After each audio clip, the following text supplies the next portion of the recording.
Great to have everyone back for another episode of Coffee with Zebra. I'm Rajneesh Gupta, and today we have a very special guest with us. And that's none other than my friend Vikas Vadva, the Chief Operating Officer of Barcode India. Vikas, great to have you on the show. Hey, thanks for the opportunity, Rajneesh. Vikas, it was reported that 62% of businesses in India have communicated their sustainability plans, as per a study conducted by SAP and Oxford Economics. With Indian businesses altering their business and production methods to reduce the industrial influence on the climate, it seems sustainability is growing in importance. Can you share your thoughts on this? Rajneesh, and I would say it's a great starting question. I think one of the biggest questions that often comes to my mind, and I'm sure it is a big posing question for the modern civilization, can we really save the environment with technology? So before I kind of share my views and thoughts around that, let's look at certain data pointers. 20 years from now, the global population is expected to increase to 9 billion, right? And which only adds to the current global environment and energy crisis.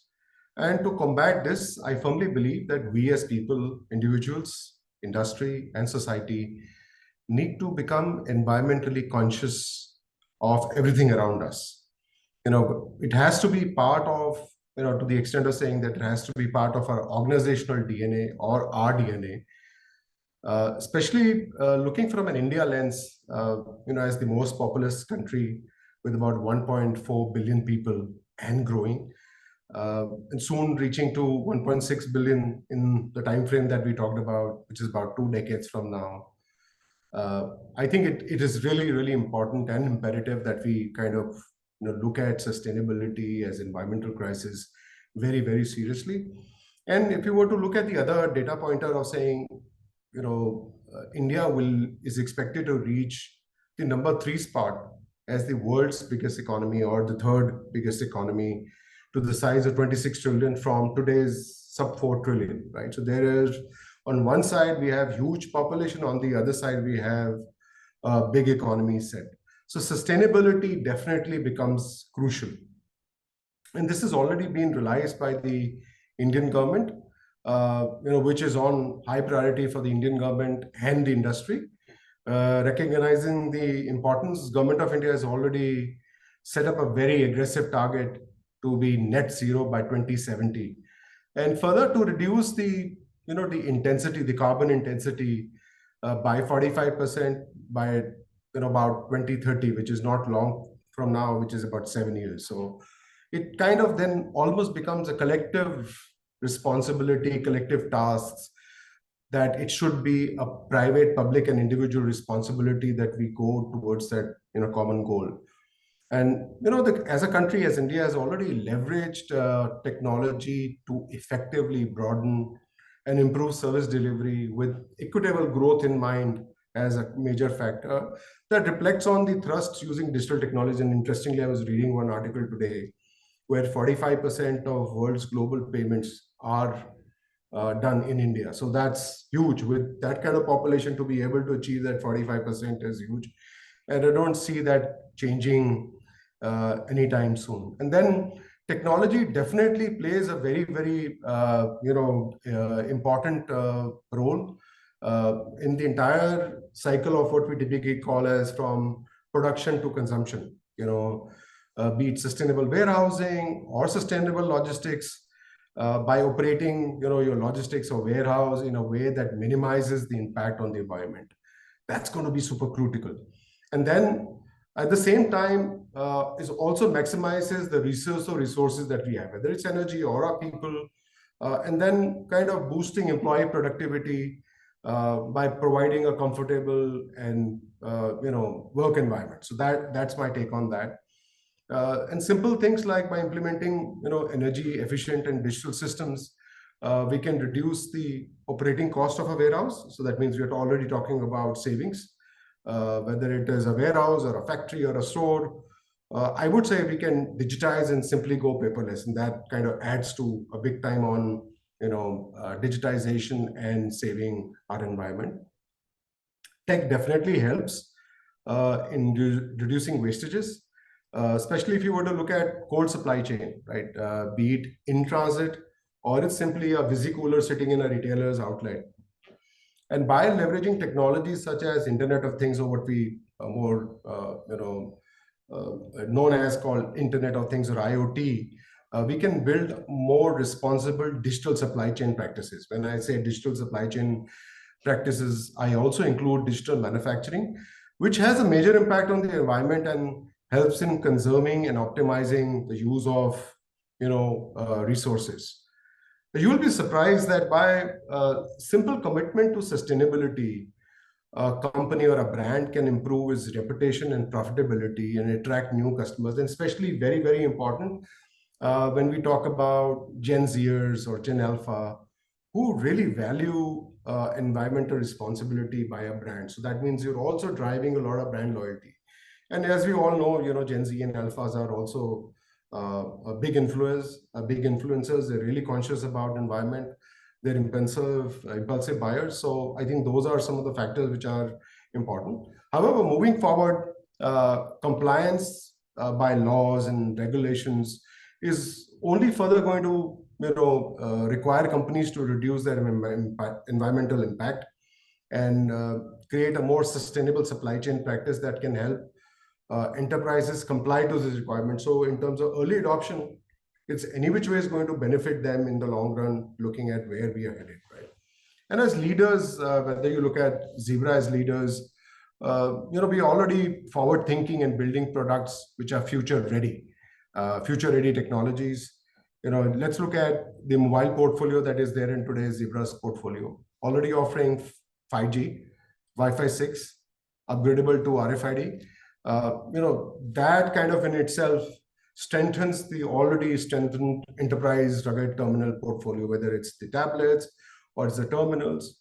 And BCI on the other end, as a leading system integrator, ISV, and a leading premium partner for Zebra, we're already implementing solutions on Zebra products for multiple use cases and industries, right? BCI software, which we sell under, for example, MobiView name or IntelliIoT, RFID, IoT, cloud offering technologies work across a manufacturing shop floor, for example, right from a raw material to shop floor to finished good to distribution to retail.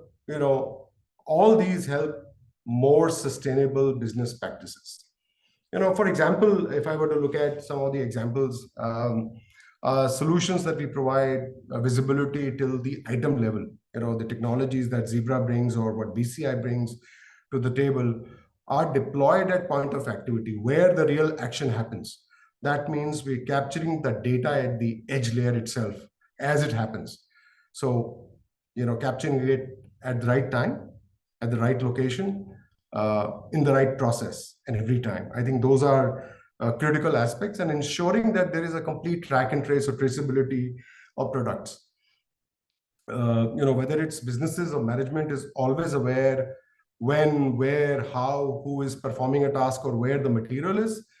This kind of further strengthens in terms of creating a more accurate demand forecasting and preventing, stuff like overstocking, or help build a core layer for overall reducing the wastages. Enhancing the other advantages that I can think of is enhancing the workflows, enhancing the process, optimization of resources, whether it's the labor or the inventory. Those are some of the other stuff. I would, simple stuff like if you were to think about, whether it's manufacturing or a retailer, simple stuff like electricity consumption by using IoT as a technology, you can do a lot towards your contribution towards sustainability, or using technology, which is mobility, for doing an efficient route planning or optimization. That not only saves hard dollars, but at the same time, it reduces the overall carbon footprint. So that's a big take. So on one side, the customer is saving money. On the other side, he's also contributing to the overall environment by reducing the carbon footprint. So I think the basis of ultimate, this kind of becomes the basis of ultimately building a more sustainable, or what we call as a circular economy. I personally believe that we envision the digital strategies, solutions to our customers can help them build a more sustainable, agile, resilient, efficient supply chain. So, and these kind of will be encompassed around some of the main principles such as visibility, control, prevention, optimization, and efficiency. Because besides sustainability, what other topics do you think are crucial to manufacturers today?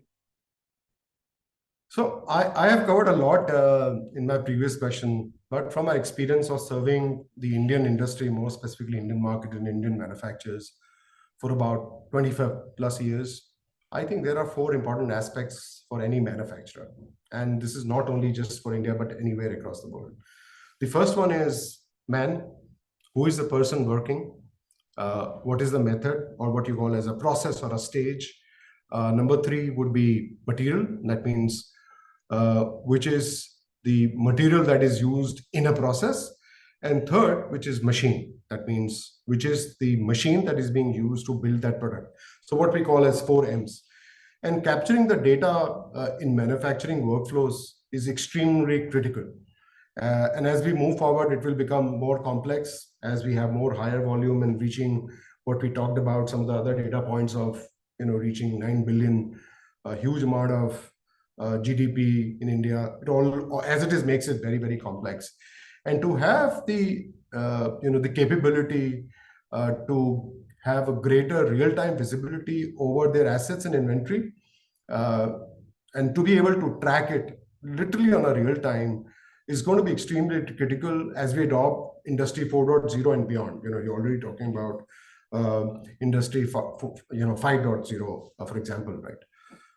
This data already we have been collecting right from the stage of Industry 3.0. There have been different adoption levels. But the earlier the data used to reside in silos, right? And enterprises could not get a comprehensive view. But today the view has completely changed as Industry 4.0, the acceleration of adoption is they want to have a comprehensive view of everything, a consolidated view, but also this gives them the capability to make more data-driven decisions. So I think that's going to be really, really critical. So not only just capturing the data in a real time at the point of activity, but further use it to what we typically call as building a supply chain control tower. I think that's going to be really, really important. I can give you one example. One of our large automotive customer wants to be always in the know, all the time, in real time, at what stage the production is. And for that, it has to be what has already been produced, what is in work in progress, what's the next schedule, do we have the material? I mean, those are the relevant questions that obviously come to any plant manager or a management team running a large OEM. And it is critical, as we all know, in the automotive industry to follow just in time, which is just in JIT, as they call it, increased throughput. And interesting fact that there is a target by all automotive OEMs to their vendors to reduce the cost year on year. So that makes it really, really critical to have visibility, control, and cost control all throughout. One such technology which we have effectively used is RFID with Zebra, which starts right at the ancillary level. So manufacturing OEM typically works as a discrete manufacturer.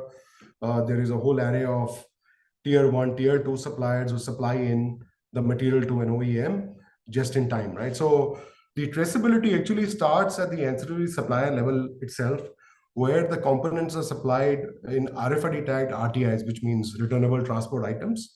Moment the goods are shipped out from a vendor facility, for example, OEM gets an auto alert saying the material was shipped from XYZ. And then as the material is received in the warehouse or in the factory, there is an auto GRN that happens. So that's a classic example of how there is visibility even though using a passive technology outside the four walls of OEM. And if you look at some of the other examples of inside the four walls for an OEM, RFID supports in multiple things. For example, ensuring that there is a benchmark turnaround time being followed or not. Locating the assets whether they are in shop floor. At a shop floor level, RFID actually starts at what we call as a white body level. That means it's just the chassis right now at the moment, and then tracking it as it moves along the manufacturing process. Every station, every worker is authenticated, using those principles of man, who is the worker, what is the process, which stage that worker is there. And here we bring in, effectively use a hybrid stack of technology. So we use RFID, we use enterprise mobility, we use barcodes, by the use of handheld terminals or tablets that are installed at each of these stations or process locations. The user authenticates it, and as the RFID white body moves across the production floor, the material is identified. We are further able to now, with more use of IoT, we are able to also capture the specific machine at that particular location, parameters using IoT as a technology. So this kind of provides a comprehensive view on a real time, giving total control visibility to the customer. It also helps in minimizing rework and also kind of moving towards that error-free production, or let's say a minimal recall. I think not only it's the scale at which they do, it's also the cost saving that they kind of bring in to the overall system that they deploy, and directly or indirectly also contributing to the environment, which was earlier question. I can cite similar examples, and I'm sure you have plenty too. Use cases in different manufacturing verticals, whether it's white goods, electronic manufacturing, which is what we call as EMS, pharmaceutical manufacturing, CPG, retail, TNL, where organizations after organizations have reaped benefits of technologies such as RFID, IoT, mobility, and many more. Why is it important for manufacturers to be able to track and trace their products? Another great one, concise product life cycles and a high product mix running concurrently on a shop floor are two characteristics of production today. Right? It's very, very typical. And when you go across, have discussions with multi-levels. What a manufacturer today needs is better quality control, which kind of comes in from a reliable traceability system, which ensures product quality, eliminates defect. We talked about it earlier. Reducing wastages, whether it's rework or identifying at the right time, at the right place, which kind of also saves a lot of effort. Now, the second is eliminate or significantly reduce rework. A reliable traceability system ensures product quality. For example, in first place, it does that and also eliminates defects. Number three, which is critical in today's environment, is spotting roadblocks. We already talk about a lot of AI. I think in production, it's about being able to spot those roadblocks, whether it's production difficulties or patterns that may rapidly be identified, and proactively improvements can be made. It can be more visible into the whole life cycle of each product, for example. The other thing that I can think about is managing audit trails, especially when you look at pharma or some of the other critical components that go into automotive. Audit trail is going to be super, super critical. Then traceability also offers a detailed trail of the entire product and its history, especially, for example, pharma, whether it is at a component level or a quality level or a product mix, whether it's related to safety, and then to be able to provide transparency and responsibility across the supply chain. It also demonstrates, goods that adhere to industry rules or meet the particular stringent requirements, which is, for example, in pharma, 21 CFR Chapter 11 is followed. And then an entire audit trail is required, and traceability becomes the very core for it. And last but not the least, I would say combat counterfeiting. Consumer protection is extremely important. And counterfeiting can, not only from a consumer protection standpoint, it can be a safety hazard.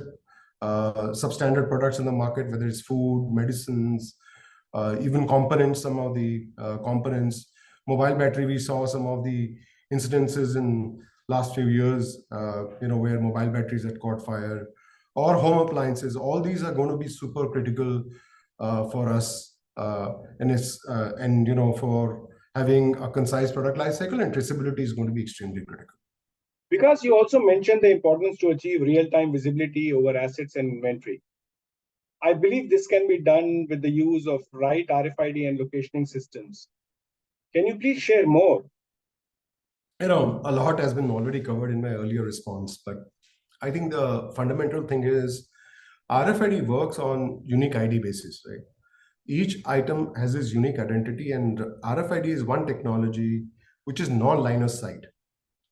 Today RFID technology is very mature, and it is very well positioned for supply chain operations. When I talk about RFID, I talk about UHF RFID, which means ultra high frequency, which is more suited for supply chain operations. We are at that point of takeoff. I would say that, given that I have about 20 plus years of experience in this industry, is exactly the time when I got into this business, where we were at barcode, right? Almost everybody was talking about it. People were implementing barcodes in different shapes and form. And today, almost all businesses are planning to implement RFID for their supply chain operations, whether it's manufacturing, and within manufacturing, if you were to say discrete manufacturing and process manufacturing, TNL, we already seen transport logistics companies adopt RFID at pallet level, at a carton level. Retail, we already seen many large retailers globally, whether it's Zara, whether it's H&M, M&S. These are all large retailers, both for their online as well as offline operations, and even government is embracing RFID. I firmly believe the next 5 to 10 years are of RFID will completely bloom and give a leading edge to all the enterprises. Because one common misperception is that digitalization requires a big upfront investment. What is your advice for manufacturers who may have reservations about embracing digitalization and automation in their businesses? Interesting one, and this is something that we face quite often. But you'll be surprised that ROI is much faster. It's a common misperception that digitization, automation will require a lot of upfront capital investment, which can be, I understand, which can be a big deterrent in terms of adoption or mass scale adoption. But that's not true. I would say that, because it's not the case of one size that fit for all. Digital strategies for companies is extremely critical, and everybody's challenges are varied, and also the scale is varied. So my recommendation, my suggestion is, what should enterprises do is engage with a trusted tech partner, be it like BCI or Zebra, to study and identify what are their current pain points, what are their challenges, and also understand what is the right solution that can be recommended to help solve for that particular problem or a challenge, right? It is extremely important to pick the right solution that can be implemented at scale in future. So I think one should put a roadmap in terms of what they want to do today and what they want to do tomorrow. And I firmly believe that adoption of digital technologies is going to happen at a much rapid pace in the next 2 or 3 years. It's good to be prepared now. It's critical to start laying a foundation for their digital supply chain roadmap and implement it in phases. You could start small, do a pilot, do a POC, do a phase-wise approach, do phase 1 now, and then kind of stagger it and then scale. It's important, right? It's also important to try, succeed, and move ahead.